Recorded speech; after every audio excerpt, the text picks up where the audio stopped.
Bueno, buenos días a todos. Mi nombre es Jonás Chaya de Vélez.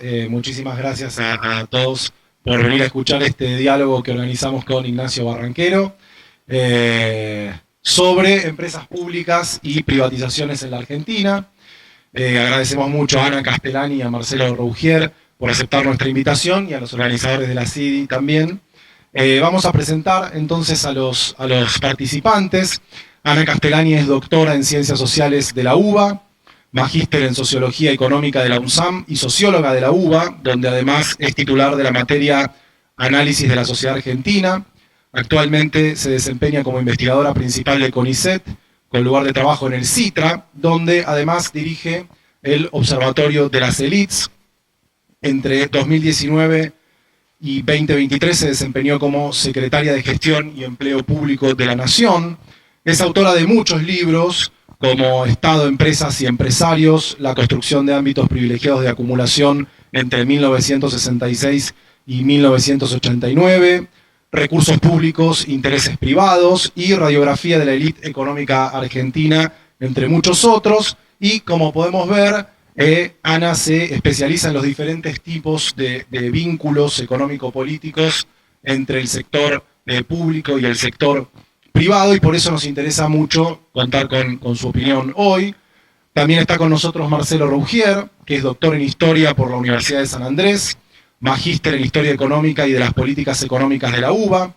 Actualmente se desempeña como investigador principal del CONICET, con lugar de trabajo en el IEP, y es profesor titular de Historia Económica y Social Argentina en la Facultad de Económicas de la UBA. Es fundador y director del Centro de Estudios de Historia Económica Argentina y Latinoamericana y editor de la revista industrial H Industria.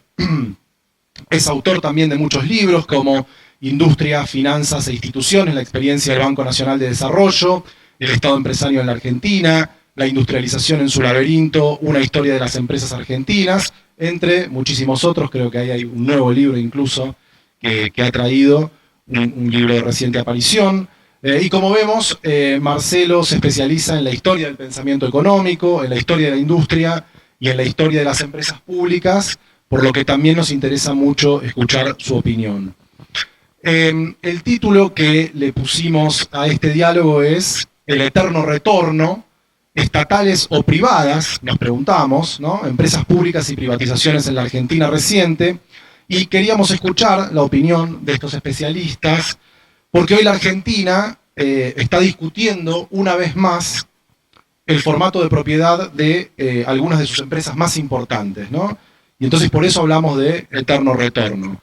Estamos hablando de que hay empresas que estarían atravesando una cuarta instancia, ¿no?, en su tipo de propiedad. Si tomamos el caso, por ejemplo, de Aerolíneas Argentinas, que comenzó siendo privada, o una serie de líneas privadas, estaríamos hablando de una quinta instancia de cambio de manos, ¿no? Entonces, la idea de este diálogo, ¿no?, que lo pensamos como diálogo, sería ir planteando algunas preguntas y que ustedes puedan responderse entre sí o ir retomando los argumentos del otro. Y lo que más nos intriga, como indica el título, ¿no?, la pregunta principal, son las razones por las cuales esta discusión permanece abierta en la Argentina. Es decir, ¿por qué estaríamos a punto de presenciar un nuevo pase de manos? No sé quién quiere comenzar, si querés comenzar, Ana. Buen día, gracias por la invitación. Un placer estar otra vez acá. Me parece que la pregunta nos lleva inevitablemente a ir un paso analíticamente hacia atrás.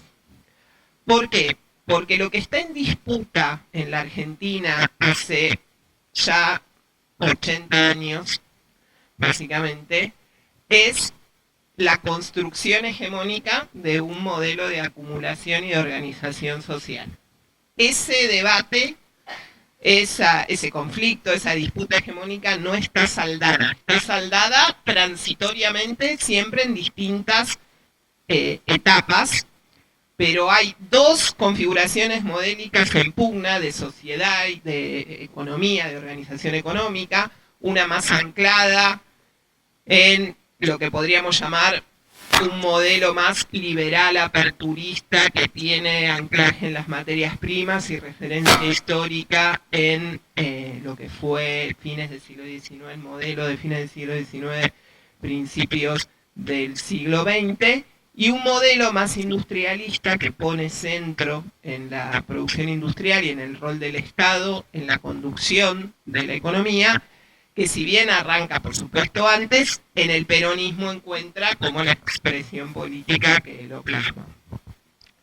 Y es una disputa que no es la del sistema político, no es que son ofertas electorales que circunstancialmente se realizan, sino que es algo más profundo que involucra, y lo digo en mi carácter de sociólogo, a distintas fracciones de clases y a diferentes actores sociales que en cada una de las coyunturas concretas de la historia se posicionan a favor o en contra de uno de esos modelos y disputan por la continuidad del mismo. Y creo que en ese sentido, la propiedad de las empresas en manos del Estado o en manos del sector privado está en uno de los ejes de la controversia. Es un eje más de controversia de los que marcan, de los clivajes que marcan estos modelos que están en disputa. Y como nosotros seguimos en esta disputa y hoy hay un intento de construcción hegemónica que prioriza el mercado por sobre el Estado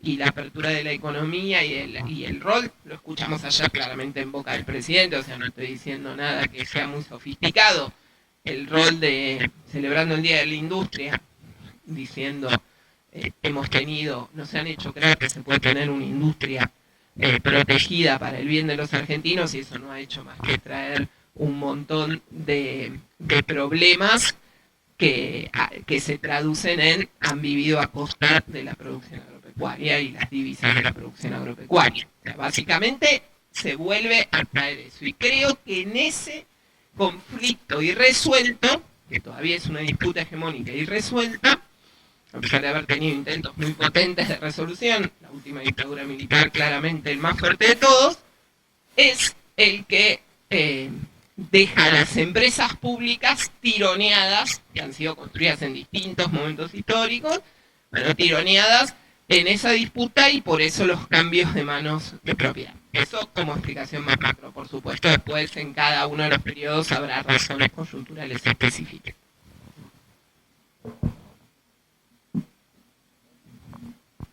Sí, bueno.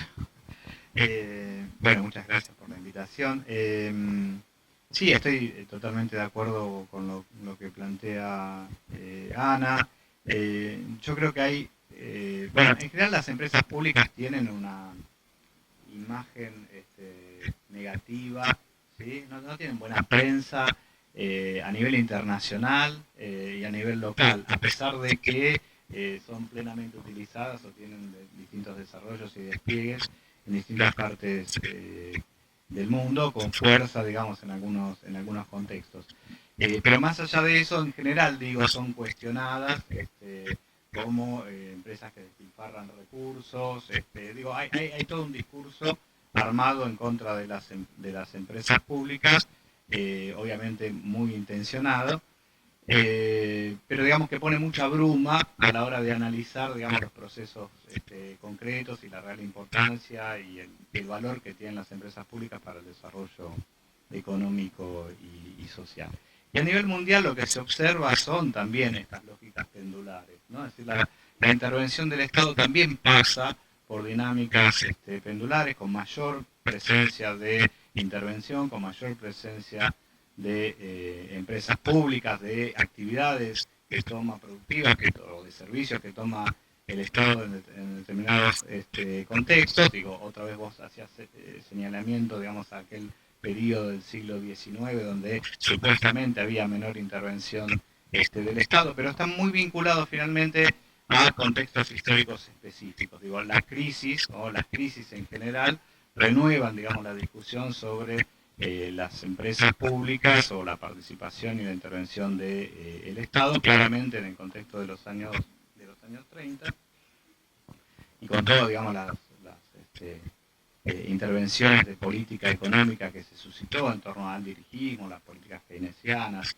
etcétera. Ahí tenemos una fase fuerte de intervención del Estado a nivel mundial, y otra vez la crisis de 1970, y esa intervención estaba en definitiva justificada por las fallas del mercado. Es decir, el mercado no había permitido resolver los problemas de equilibrio, los problemas de la dinámica económica, y por lo tanto el Estado tenía que intervenir. Este es un punto que en todo caso después podemos volver a discutir, que me parece fundamental. Son las razones por las cuales el Estado interviene, las razones por las que el Estado lleva adelante la intervención en algún sector o en alguna empresa, ¿no? ¿Sí? Y esas razones son siempre coyunturales, son siempre específicas, son siempre históricas, más allá de perspectivas que vos señalabas de tono más ideológico, digamos, en esa disputa. Lo cierto es que en ese contexto, digamos, se suponía que había fallas del mercado, entonces se justificaba la intervención del Estado.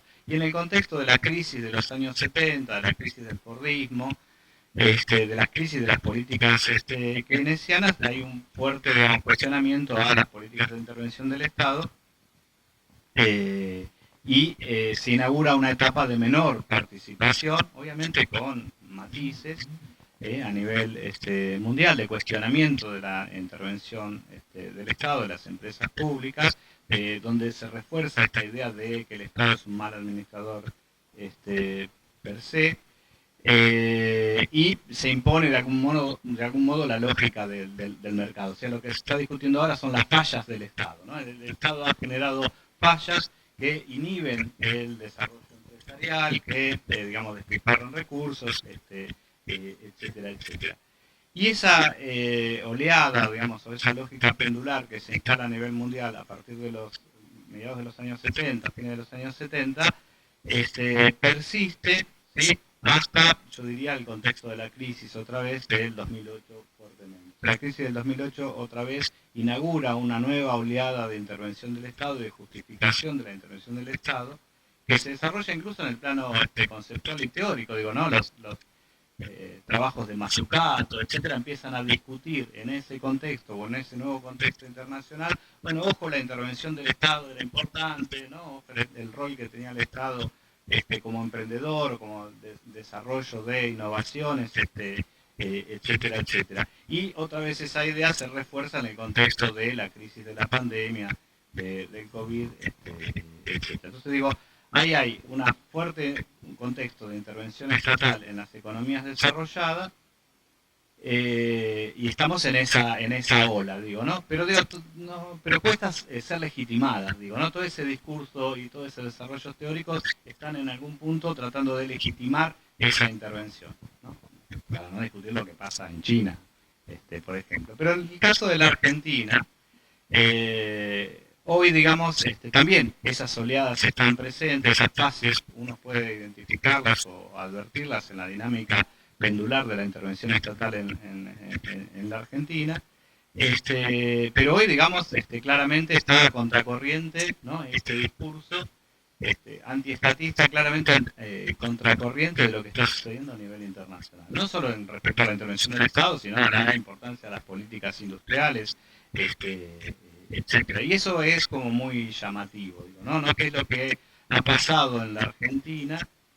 Para explorar, digo, para reflexionar, que permite de algún modo ese fuerte proceso de legitimación de la intervención estatal, que está asociada en definitiva a un proyecto económico o a un proyecto político, que es en definitiva el peronismo, tal como vos lo mencionabas. Entonces me parece que sería muy importante, digamos, recuperar un poco, pues, la importancia de las razones por las cuales se intervino el Estado, de quitarle un poco ese velo solo desde la perspectiva ideológica, digamos, que contrapone, digamos, el nacionalismo y el industrialismo, el intervencionismo con el liberalismo o políticas más de apertura o de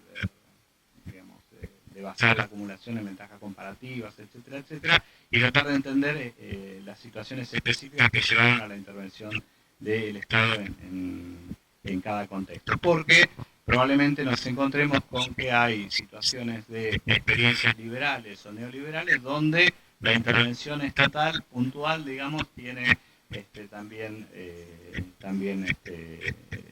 lugar.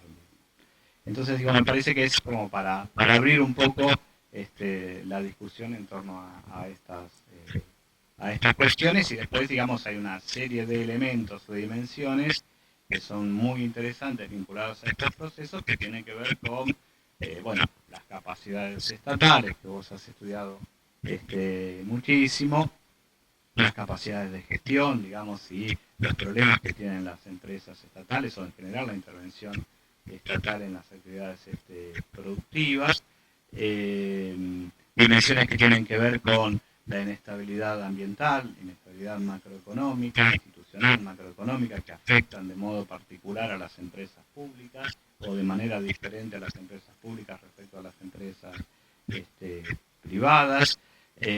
Cómo insertar, digamos, las empresas públicas y en general, digo, las intervenciones del Estado en el marco de estrategias de desarrollo de más largo plazo. Digo, hay un sinfín de discusiones que se abren a partir de instalar, digamos, la problemática de acotar, en todo caso, la problemática a un determinado contexto histórico, y que nos permiten reflexionar un poco sobre la situación actual, que entiendo que es un poco la lógica del objetivo de la mesa, ¿no?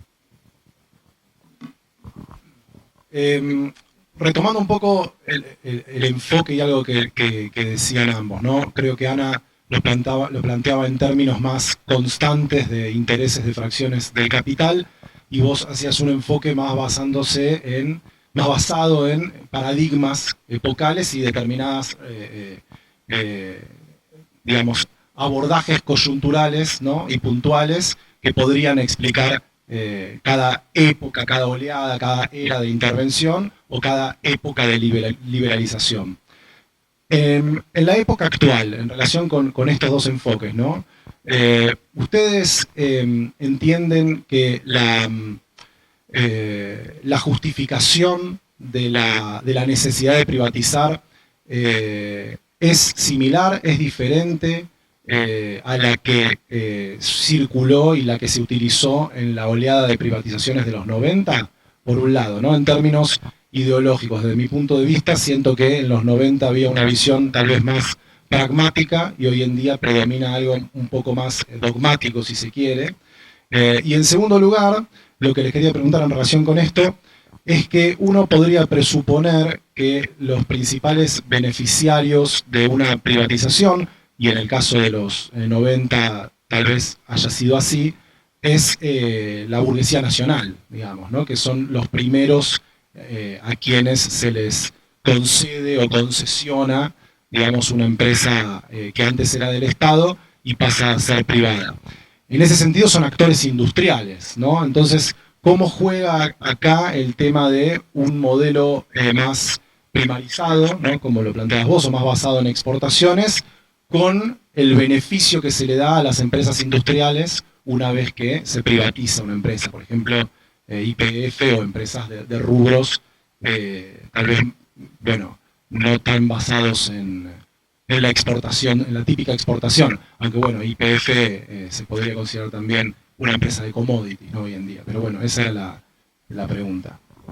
Yo voy a seguir contestando macro, porque para las cosas más específicas está el doctor, que las tiene más claras que yo. A ver, ¿qué diría? En términos macro hoy hay algo clave, no macroeconómico, macro sociopolítico. La élite económica ha logrado una jugada maestra a lo largo de los últimos 50 años de la historia del capitalismo. El capitalismo, desde su crisis de los 70 para acá, ha producido malestar en la sociedad, porque ha logrado que una fracción cada vez más reducida se apropie de una porción cada vez mayor de ingresos que crecen a un ritmo menor al de los 30 años gloriosos, ¿no? ¿Se entiende? Digamos, vos tenés un relativo estancamiento, que por supuesto es heterogéneo, ¿no? Porque hay otras áreas en donde, como las nuevas tecnologías, eso va mucho más fuerte, pero las tasas de crecimiento de la economía mundial son occidental, son relativamente bajas. El capital financiero, como fracción predominante, se apropia de la renta de una manera cada vez más escandalosa, esta idea del 1% contra el 99%, ¿no? Digamos, hay un 1% de la población mundial que se apropia de una porción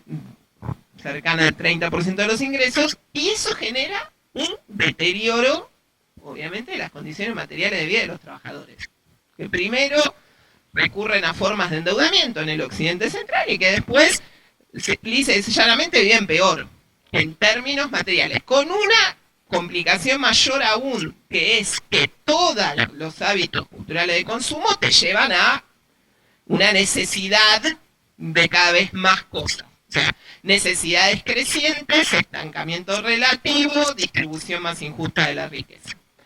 Los estados, por supuesto, que son los que conciliaban intereses de clase en los 30 años anteriores y eran manejados por las élites políticas, bueno, se ven en el centro, en el ojo del huracán, ¿no? Porque digo, vos, la protesta, el malestar, ¿hacia dónde se termina canalizando? A diferencia de, tal vez, principios del siglo XX. No directamente contra el capital, directamente contra el Estado que no satisface las necesidades que antes satisfacía. Y específicamente contra la clase política que gobierna el Estado. ¿Por qué? Porque además se la ve como una casta privilegiada, que efectivamente tiene un montón de privilegios por el gobierno del Estado y que tiene un objetivo básico. Se ha ido corporativizando cada vez más, ha ido perdiendo el interés por la generación del bien común y, en muchos casos, y más priorizado a su propia reproducción como clase política, ¿no? Con una lógica bien corporativa. La élite económica, que tiene una responsabilidad en la deriva de este capitalismo de los últimos 50 años, le factura todo el problema a la élite política. El problema es de la élite política, que no sabe conducir, que hace que vos vivas peor. Y eso nos lleva al malestar creciente con la democracia de las últimas décadas. Y estoy dando todo este rulo para entender por qué hoy es distinto a lo que había sucedido en los 90, que era la primera parte de tu pregunta, por lo menos en Argentina, pero yo creo que en todo el mundo. Si uno se ubica en los prolegómenos de lo que fue la transformación estructural de la década del 90, con privatización de empresas públicas, no solo en América Latina, sino también en Europa del Este, porque no nos olvidemos de todo lo que significó la caída del muro, tiene que ver con eso, con el fin de una era en donde, la Guerra Fría, en donde había una amenaza creciente para el capital existente real de que en los países de Occidente se intentara una vía distinta de acumulación. Sin tener ningún juicio de valor sobre eso, sencillamente decir que existía esa amenaza. Y ante esa amenaza, la conciliación de clases, con el Estado ahí regulando, aparecía como mejor que el riesgo de una revolución que pusiera en crisis todo el sistema o la eliminación misma del sistema. Entonces, ante esa amenaza, la conciliación era válida. Cuando esa amenaza se desvanece y queda claro que no hay en Occidente otro horizonte posible que el capitalismo, porque ese es el triunfo, y es el capitalismo en su fase financiera, ya no nos olvidemos de ese dato, que es un capitalismo distinto al capitalismo de la etapa posguerra, bueno, entonces ahí toda la confianza está depositada en el mercado como el que va a resolver los problemas. Y ahí viene el oleaje de las empresas públicas, donde una de las fracciones privilegiadas, como vos bien dijiste, fueron algunas empresas nacionales, siempre asociadas, en el caso de los servicios públicos, con empresas extranjeras, en el caso de algunas industriales muy importantes como Somisa, más directamente con los grupos locales. Ahí estaba, el objetivo era desmantelar el Estado empresario, pero no para dejarlo en disponibilidad libre de competencia del mercado, sino para que aquellos sectores que venían muy vinculados en la etapa anterior con lo que llamamos la captura de los recursos públicos de esas mismas empresas, se terminaran comprando las empresas. Era como el sumum de la captura. Directamente ya te quedabas con la propiedad de las empresas. Porque no seamos ingenuos. Mientras el Estado tiene la propiedad de esas empresas, está todo el tiempo con los riesgos de captura de intereses particulares, desde otras empresas del sector hasta empresas que están como proveedoras, empresas que están hacia abajo en la cadena y organizaciones gremiales. Eso es así. O sea, ahí hay una captura fuerte de la renta pública en torno a la propiedad de esas empresas. Los que ganaron en los 90 entonces, con el desmantelamiento, son una de esas fracciones, porque como dice él, hay que ver, hay intervención siempre del Estado. El tema es que la que le molesta a determinados sectores es la que no va para ello, digamos. Todos quieren que el Estado intervenga, todos quieren que el Estado intervenga, porque el Estado interviene redistribuyendo, reacomodando, generando condiciones de acumulación posibles. O sea, ahí hay una disputa por la orientación de la intervención estatal. No es que no se quiera la intervención estatal. Y hoy pasa exactamente lo mismo en ese punto. La diferencia es el contexto global, que ya no es el de fin de Guerra Fría, sino más bien otra vez la de un mundo multipolar, pero sin amenaza. Porque existe China, pero no hay riesgo de que en América Latina haya China. O en Europa Occidental haya China. Entonces, el capital, que además ha dado una vuelta de tuerca más en los 2000 con todo el desarrollo de las nuevas tecnologías, y hoy estamos viendo muy recientemente con la inteligencia artificial, se prepara para garantizarse la apropiación de esa renta extraordinaria que tiene esta nueva función. Y para eso, ¿qué necesita? Líderes mundiales que gobiernen para garantizarle eso con una promesa un poco ingenua, a mi juicio, de que la tecnología va a resolver todos los problemas. Yo escuché al presidente decir que había arreglado con Google el programa para la reforma del Estado. O sea, cree que hay un programa de inteligencia artificial que pueda hacer la reforma del Estado en un país, ¿no? Existe seguramente un programa que pueda organizar o planear una reforma del Estado, no tengo duda con todos los datos que le suba. Pero digo, creyendo que mera intervención tecnológica y que se aplica y ya está, que no hay intereses creados, que no hay actores que van a resistir, que no va a haber, ¿no? Que no es compleja esa implementación. No, yo creo que la impugnación hoy es una impugnación en el sentido más dogmática, más fuerte de un líder como Milei, que es un líder hoy a nivel mundial que expresa claramente y conforma a estos megamillonarios del mundo tecnológico que creen en un mundo sin intervención del Estado, con pleno desarrollo tecnológico, donde ellos se van a apropiar obviamente de ese diferencial y donde lo que se pretende en nombre de la libertad en realidad es dejar todo ese terreno libre de regulaciones para que otros se apropien o para que se redistribuya esa renta. Porque después, a la hora de estar en riesgo su propio proceso de acumulación, lo vemos a Marcos Galperín pidiendo intervención del Estado a pesar en nombre de la libertad, lo vemos a Elon Musk pidiendo intervención del Estado en nombre de la libertad en los Estados Unidos mismos. O sea, hay, incluso hoy yo quiero ver Paolo Roca cuánto va a seguir pidiendo libertad cuando terminen de confirmar si se abren las importaciones siderúrgicas de China, ¿no? Digamos, gano por el lado hidrocarburífero, ok. Gano con la reforma laboral, ponele. Pero quiero ver si eso después también viene con el apoyo a la apertura de las importaciones para bajar los costos internos. Es por lo mismo que pasó en los 90. En los 90 también la Unión Industrial aplaudía y apoyaba las reformas estructurales del menemismo hasta que quería desmantelar, bajar demasiado aranceles en determinados sectores. En el sector automotriz quedó protegido, qué sé yo. Por eso, son de intervenciones muy selectivas. La disputa es por quién manda en el joystick de la intervención estratégica que hace el Estado, que seguro la sigue haciendo. Y en esto de que la élite económica se carga, le desplaza toda la responsabilidad a la élite política, que tiene responsabilidad, pero no es excluyente, de lo mal que vive la mayoría de la población en Occidente, o lo peor que siente que vive la mayoría de la población en Occidente hoy con respecto a sus generaciones pasadas. La próxima contesto yo primero, porque no me deja letra. Muy bien, Ana, espectacular. Tengo algunas diferencias respecto a una cosita, pero me parece que bueno, ha dado un marco.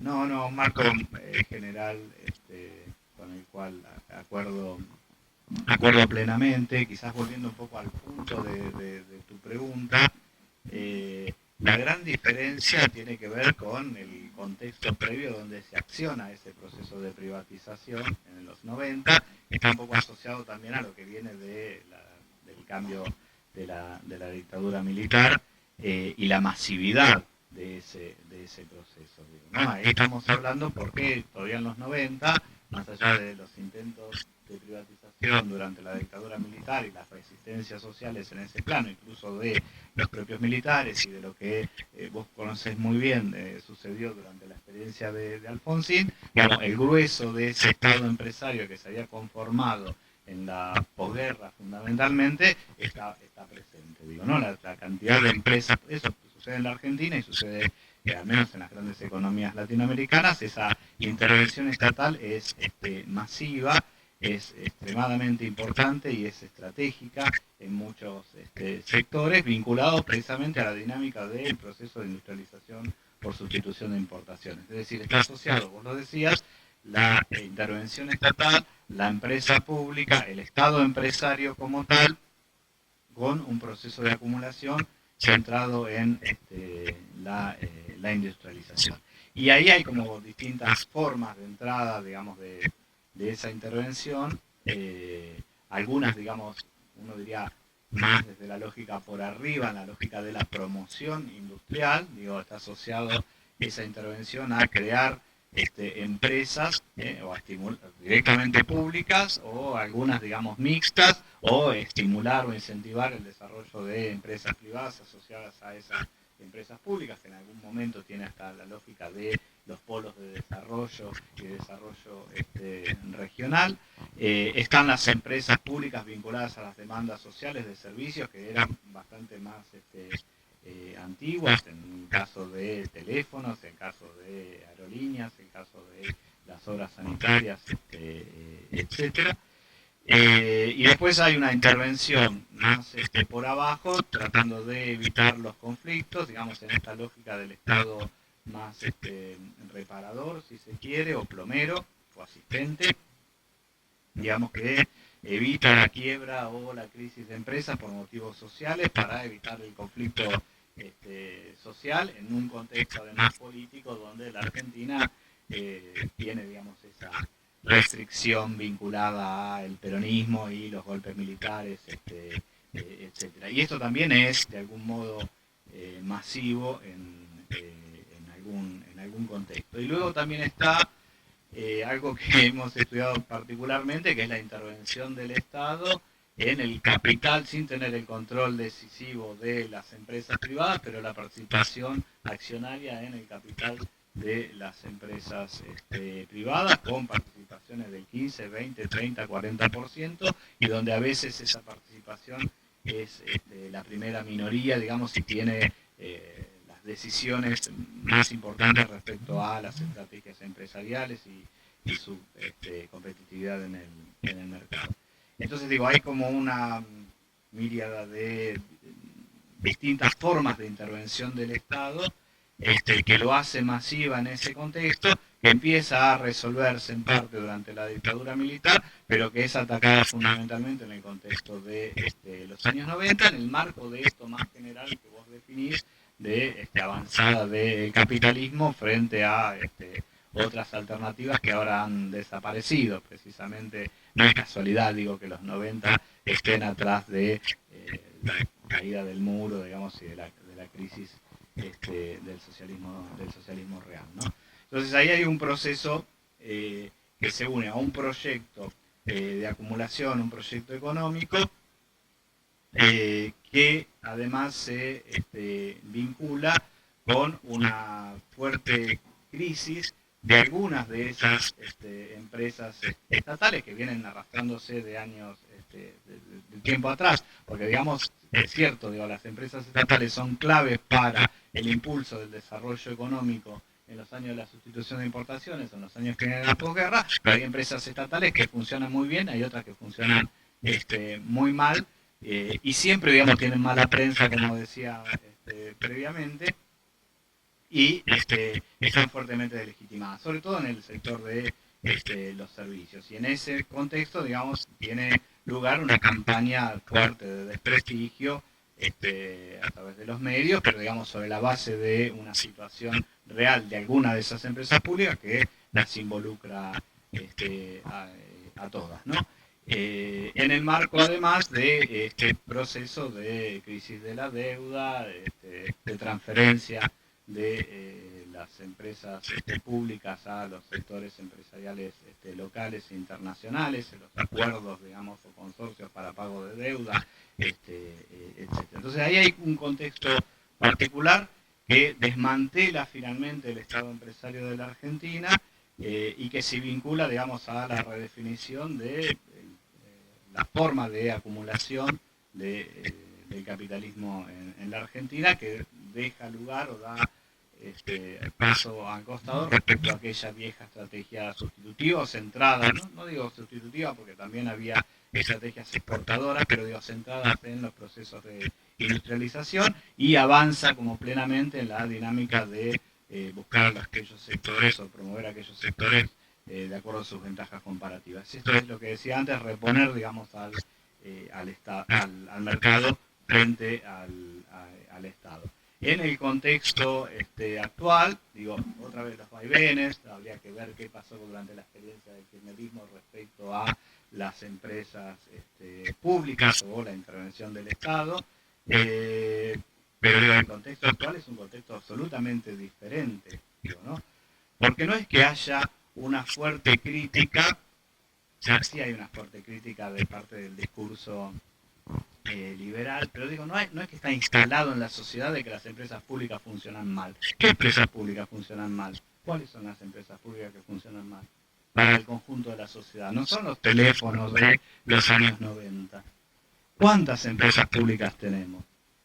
¿No? Entonces la masividad, la cantidad, es un elemento muy pero muy importante, por eso decía, es una de las dimensiones que hay que mirar cuando hablamos de la intervención del Estado. Digo, ¿no? Esa intervención masiva tenía problemas de coordinación, etcétera. Una intervención más pequeña y selectiva es posible que sea más ajustada a los logros o los objetivos vinculados al desarrollo económico. Pero hoy digo, si hablamos de 30, 40 empresas públicas, habría que ver empresas subnacionales, las distintas características que tienen las formas en las que el Estado interviene en las actividades productivas y de servicios, pero digo, no hay una crítica que al INVAP, hay una crítica a ARSAT, hay una crítica a IPF. La crítica por ahí aparece con Aerolíneas Argentinas respecto a, bueno, digamos, el costo, digamos, que representa. Quizás allí hay un punto más, pero en general, digo, para los usuarios eso no es una situación concreta, digamos, o negativa. Entonces viene por otro lado la discusión sobre las empresas públicas, ¿no? Viene más en esta lógica ideológica donde se ubica precisamente el gobierno, donde se ubican los medios, pero tampoco es el lugar de captura de los años 90 por parte de las corporaciones o de los empresarios, etcétera. Y ahí está un poco lo que te quería, no discutir, digamos, pero en todo caso reflexionar con alguna duda respecto a esto que decías vos en relación el contexto en el cual se ubica Milei, ¿no? Pero yo digo, es un contexto donde el Estado está reconocido, es decir, el Estado está reposicionado a nivel mundial. Es un contexto donde reaparece, como decía antes, el tema de la discusión sobre las políticas industriales. Hay un contexto de puja, ¿sí?, a nivel internacional, y donde los estados se presentan como fuertes en necesario. Más allá de la guerra que hay concretamente, porque la guerra de Ucrania y Rusia no es una guerra menor en ese escenario internacional, y los estados están reaccionando en términos de producción, en términos de intervención, para reposicionarse en ese contexto. No está la amenaza del socialismo real, ¿sí?, pero hay un contexto de puja que ha reposicionado a las empresas estatales, que ha reposicionado la intervención del Estado, que ha reposicionado las políticas industriales. Y yo digo, Milei está en otro mundo, no es ese el mundo en el que está Milei. Por supuesto que tiene, siempre hay algunos referentes o interlocutores válidos en el contexto internacional para estas políticas. Pero no me parece que está muy a contramano de lo que está sucediendo a nivel internacional, ¿no?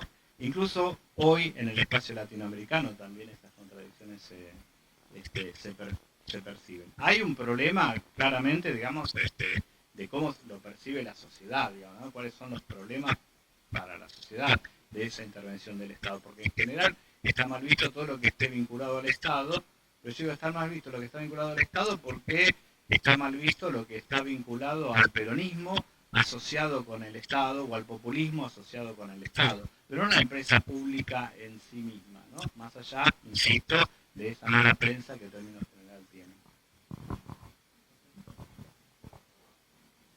No sé si fue por ahí la crítica. Retomando un poco lo que decía Marcelo de este nuevo contexto histórico, que yo creo que es un contexto de cambio estructural bastante acelerado a nivel mundial, las economías más dinámicas, que ya no están tanto en Occidente sino en Asia, han tenido en su desarrollo un rol muy importante de los distintos tipos de propiedad estatal. Bueno, de hecho China tiene un sistema muy particular donde la empresa pública es fundamental. Y también existe un debate muy grande en todo el occidente acerca del rol del Estado, e incluso ya se habla de Estado empresario. Y también relacionado un poco nuestra realidad y esta lógica pendular que nos encontramos, la pregunta sería para los dos si es posible seguir pensando en el desarrollo y sobre todo qué rol ocuparían las empresas públicas en esta nueva oportunidad de desarrollo que existe, donde ya el accionar estatal está por ahí más justificado, más allá de nuestra propia particularidad actual que vivimos hoy en día. O tal vez ya el péndulo se ha definido para un lado y ya no hay nada más que hacer. No sé qué piensa usted, pero bueno, más que nada, sí. Más teniendo en cuenta el historial pasado del Estado empresario en Argentina, que fue bastante más importante que en otros países de la región, tal vez. Si todavía existe un aporte de la empresa pública al desarrollo, por ahí ya no tanto con fines más sociales, sino dedicada más a la ciencia, a la tecnología o a la provisión de bienes públicos, que es algo que también se debate bastante.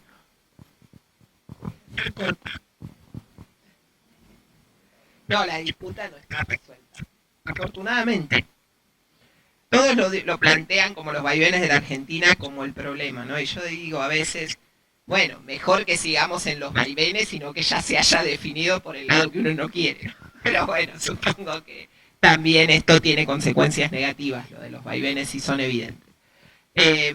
Pero no, la disputa está para mí todavía en vigor y coincido plenamente con lo que manifestó antes Marcelo. Esto en el mundo hoy no, es como el contexto de los 90, en donde hay realmente un pensamiento único en Occidente en torno a ir al desmantelamiento de los estados empresarios y darle mayor juego al mercado. Hoy tenés realidades muy distintas en países incluso de América Latina impensados años A, qué sé yo, la propia Colombia, por decir solo un ejemplo. Sin embargo, creo que Milei en ese sentido está expresando algo que quiere ser la vanguardia, ¿no? Digamos, no es hoy, no es hegemónico, pero que es la apuesta a una vanguardia, no él su persona. Está claro que no estoy refiriéndome al individuo Milei. No me estoy refiriendo a lo que él expresa y por eso esa interlocución en los empresarios, en esa nueva fracción de la élite económica más vinculada a lo tecnológico de punta o la inteligencia artificial, porque ahí hay una nueva, hay que prestarle atención a esas transformaciones dentro de la élite económica.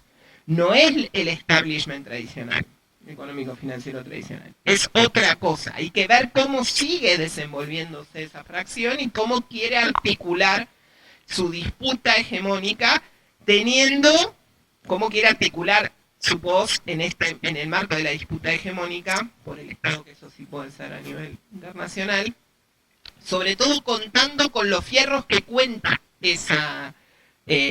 esa fracción tecnológica, esa fracción de la élite más vinculada a lo tecnológico, que tiene que ver con la construcción del sentido, el rol que tienen redes sociales u otras formas, hoy la inteligencia artificial, en la construcción del sentido, que es una parte de esa batalla o esa disputa hegemónica que este gobierno denomina batalla cultural, ¿no? Digamos, se dan este tipo de situaciones raras donde un gobierno liberal libertario te trae a Gramsci, te corre con Gramsci, digamos, para explicarte el proceso de construcción hegemónica, ¿no? Lo leyeron, lo entendieron de una manera y dan esa disputa hegemónica.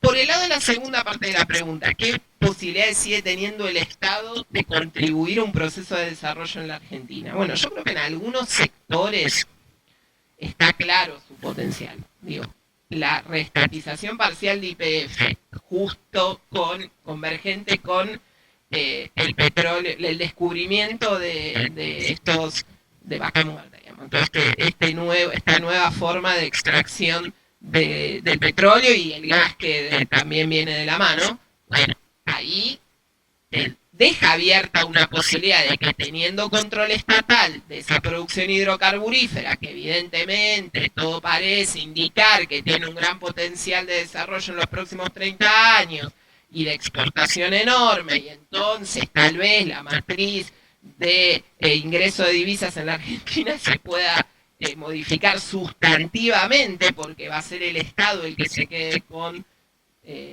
la posibilidad de controlar ingresos de divisas muy fuerte y ya no, como fue históricamente, una porción del sector privado vinculada a la producción agropecuaria. Bueno, eso ya me parece que es una de las líneas fuertes de potencial. Y la otra, un poco la aludiste vos, tiene que ver con el desarrollo científico-tecnológico. Específicamente en el sector nuclear, Argentina ha desarrollado capacidades en los últimos 60 años, acá se sabe muy bien, la CONEA tiene un instituto en esta universidad, se sabe los desarrollos que se han generado para no solamente la producción de energía limpia, sino fundamentalmente para la industria médica, ¿no? Todo lo vinculado al desarrollo de tratamientos para curar el cáncer, por ejemplo, que vienen de la mano de esa producción de energía nuclear. Creo que la industria satelital también tuvo un rol muy importante de conectividad para el territorio nacional. Por supuesto, hay que discutir las formas más convenientes y más eficientes para garantizar el objetivo de desarrollo con propiedad estatal de esos sectores. ¿Sí?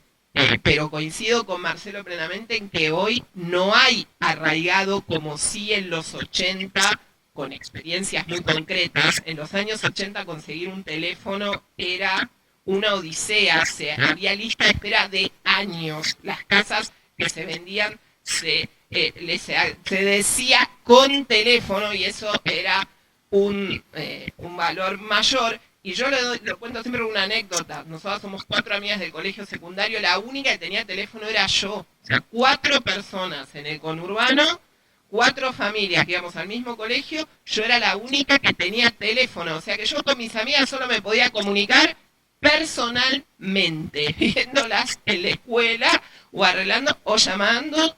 O sea, no había manera. Entonces, eso que fue en los 80, obviamente tiene un impacto directo en la cotidianidad.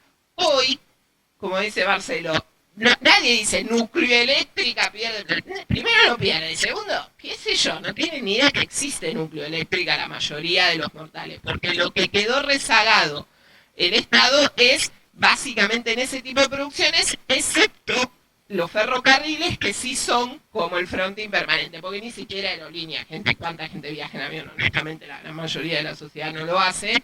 Sí hay una idea de la línea de bandera, sí ya se pasó por la experiencia de la privatización y lo que eso significó, así que tampoco ayudó mucho.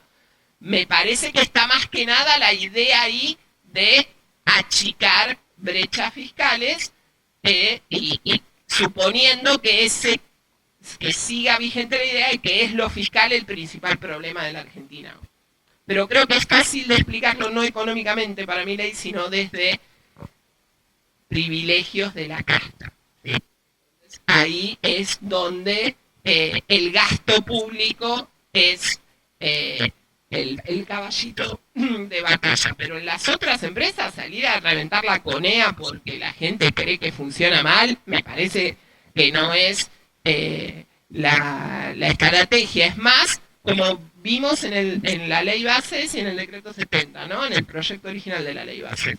Esta es la lista de las empresas a privatizar. Todas las que hay que privatizarlas, solo porque nada que pueda estar en manos del mercado tiene que estar en manos del Estado. Es básicamente ese es el principio articulador, me parece, del gabinete hoy, y que especialmente Sturzenegger es el que está para mí más que Milei, porque es el verdadero convencido de que eso es así dogmáticamente y está tratando de implementar en todos los planos. Veremos cómo sigue la película, porque está acá en desarrollo. Bueno, totalmente de acuerdo. No, digo, bueno, otro caso es el caso del Banco Nación también, por ejemplo, ¿no? Que también siempre pensó a plantear la idea de la privatización, etcétera. Digo que es una institución clave que funciona bien, histórica, digamos, en cuanto a su tradición y su importancia dentro del sistema financiero argentino. Entonces, bueno, otra vez digo, ¿por qué privatizarlo? Entonces ahí es como que se acaban los argumentos, salvo que se presente algún negocio para algún sector, ¿no? Y en la medida en que eso tan claramente no esté presente, digamos, la posibilidad de privatización se cae, digamos, ¿no? Pero en todo caso la discusión es respecto a cómo se legitima frente al conjunto social. Respecto a la pregunta, Ignacio, bueno, es complicado, digo, en este contexto pensar, digo, ¿no? Estamos en una especie de situación a futuro. ¿Cuál sería la participación del Estado, la intervención del Estado? Digo, discutiendo lo que estamos discutiendo en la Argentina, ¿no? Diferente sería discutirlo desde otro lado. Claro, por ejemplo, ¿no? En esta lógica, como decías vos, que ya mencionamos bastante, pendular, tan característica de la Argentina. Digo, la lógica pendular sucede en muchos países del mundo, ¿no? El problema es cuando ese péndulo se corre a extremos y liquida, digamos, las bases de consenso social, político, respecto a cuestiones de tipo de estrategias, como pueden ser precisamente la intervención del Estado en la economía, y cuando de algún modo ese péndulo se queda atado, digamos, o clavado en alguno de los extremos y cuesta luego volver, ¿no? El impacto de esa inestabilidad, como decía antes, política, institucional, es tremendo, digamos, precisamente para la preservación de las capacidades, para desarrollos estratégicos, etcétera. Creo que es una de las cosas que más ha sufrido la Argentina y que más la ha afectado en la dinámica de su desempeño económico y social.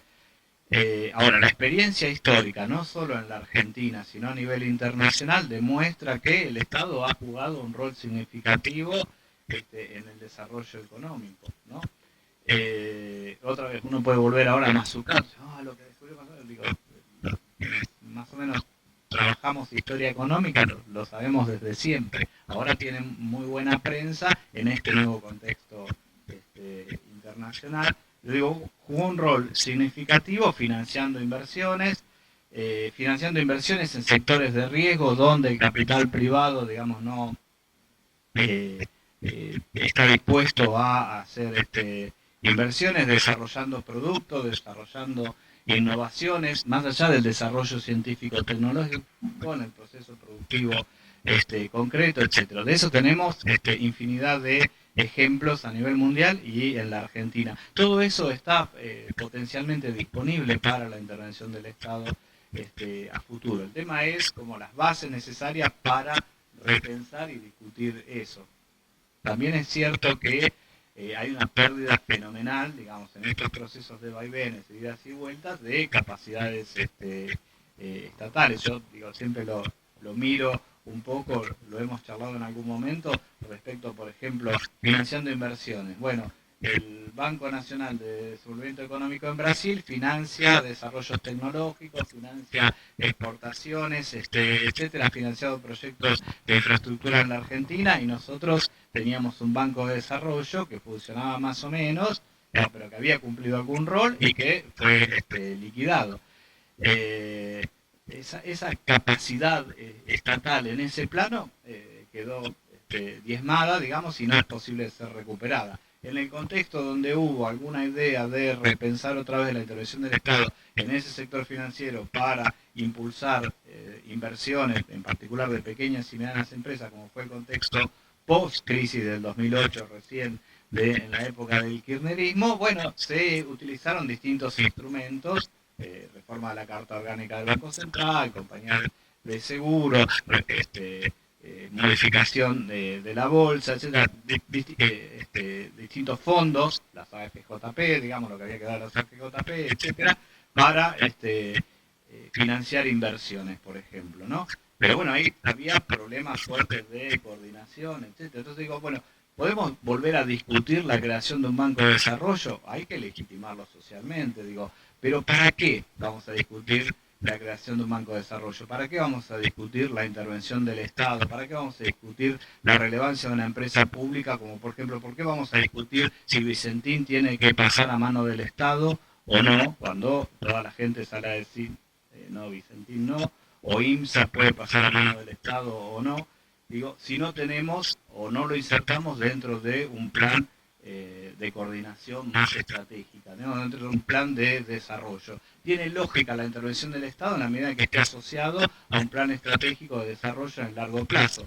Para la construcción de ese plan estratégico de largo plazo se necesitan, bueno, como bien sabemos, construcciones sociales, políticas, pactos sociales, acuerdos, etcétera, que también son una construcción y que llevan necesariamente su tiempo. Lo que yo me imagino es, digo, en una situación hipotética donde se avance en ese sentido, es una intervención menos masiva, obviamente, que la generada, porque tampoco soy un nostálgico de la intervención estatal durante el proceso de industrialización, menos masiva, digamos, con mucho más, más flexible, no permanente, digo, porque a veces es necesaria la intervención del Estado, se crea una empresa pública, pero digamos, una vez que está y está funcionando, puede el Estado necesariamente dar un paso al costado, retirarse, porque eso es una lógica del incrementalismo burocrático que derivó, digamos, en problemas de instrumentación y por lo tanto críticas y de legitimación de la acción estatal. Pero yo creo que digamos, la intervención del Estado y la creación de empresas y la participación empresaria del Estado sigue siendo una posibilidad concreta, digamos, y potencialmente tiene estas capacidades para impulsar el desarrollo económico, el desarrollo social, el desarrollo institucional de los países. Así es en otras partes del mundo y así podría ser también en la Argentina, en la medida en que esté integrado, insisto, en un proyecto de más larga y así termina todo. Muchas gracias. Bueno, gracias a Ana y a Marcelo por haber participado. Estuvo muy bueno. Lamentablemente nos quedamos sin tiempo. Vamos a ver si podemos organizar otra o darle algún tipo de continuidad. Quedaron muchas preguntas pendientes, muchos temas por discutir, pero fue muy enriquecedor, así que les agradecemos mucho por haber venido.